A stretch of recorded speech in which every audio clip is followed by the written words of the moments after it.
It seems that the Union Commerce Ministry is playing some sort of a T20 match every week, sort of. They are coming with some new record, new milestone. Earlier it was a $400 billion of exports, and now the new milestone that the Commerce Ministry has achieved, it is India-Australia. That trade agreement, it has been signed. But what it really means for India, what are the sectors that are going to be benefited? Joining with me is Mr. Piyush Goyal, the minister who leads the Commerce Ministry. So, this agreement is being termed as a historic milestone.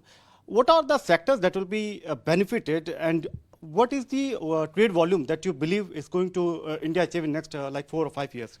Well, thank you very much.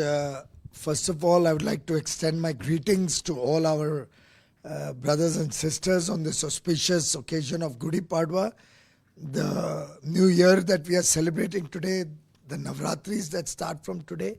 It's a great day, auspicious day to begin new things, and I think it's very appropriate that under the guidance and with the motivation that Prime Minister Narendra Modi gave to all of us, we have been able to conclude the India-Australia Economic Cooperation and Trade Agreement. Indus Ekta, in a way, symbolizes the unity of thought and unity of action between India and Australia. Two democratic countries, trusted partners, working in a spirit to further bring prosperity to our people. Two countries which are part of the Quad. Two countries which are trying to develop resilient supply chains so that our business persons and their business persons can expand trade with each other, so that we can provide greater degree of services, our IT sector can grow, our tourism can grow. It's really symbolic that today we have entered into this agreement which gives 100% market access at zero duty to all Indian products. Almost 97% of them immediately, and the rest 2 or 3%, barely 100 lines out of 11,000 lines, which will happen in within the next 5 years, 3 to 5 years.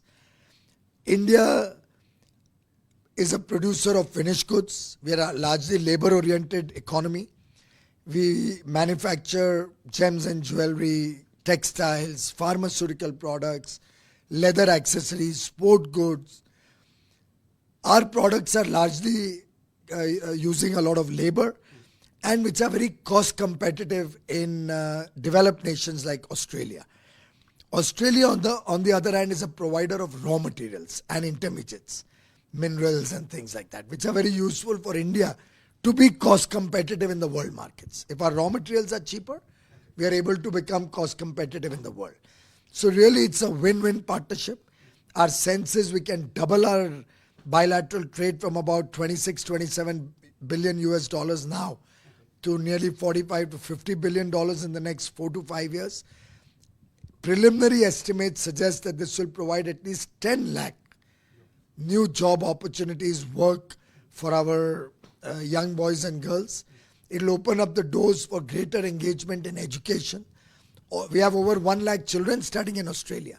They will all now have a right to a work visa under this agreement. Most of them, of course, they have to pass their exam with good marks. They have opened the doors for a holiday come work visa. So a young person under the age of 30 can go to Australia, work for 6 months and enjoy as a tourist for 6 months.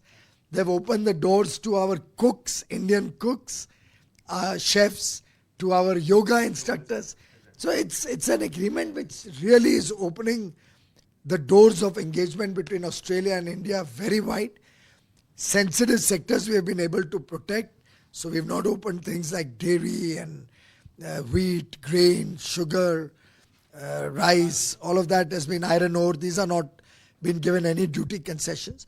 So this is truly a partnership between two friends in the spirit of cooperation and reflective of the deep confidence that our two leaders, Prime Minister Modi and Prime Minister Morrison, have in each other, and they are very, very strong friendship developed over several years. And a full comprehensive deal by when we can expect? Are you targeting? We expect that this will come into force in about 4 months or so, 4-5 months time. After that, we'll get down to working on newer areas like digital engagement, sustainability, various plans that we have to discuss. And it should take another few months after that.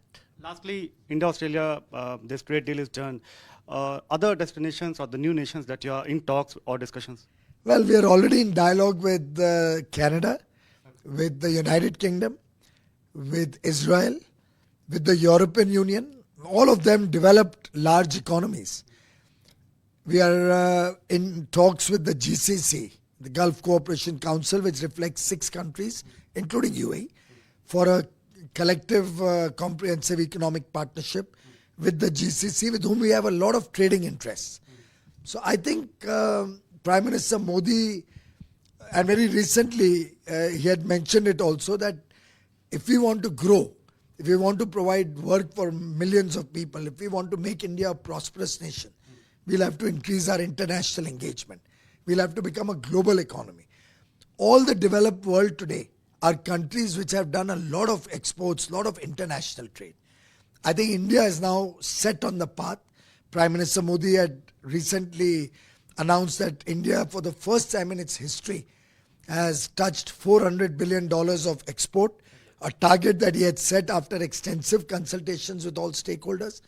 Most people didn't believe him, but Prime Minister Modi means business and really monitors and takes up any mission with full earnestness to serve the people of India. Really, thanks for joining with us. Thank you, sir.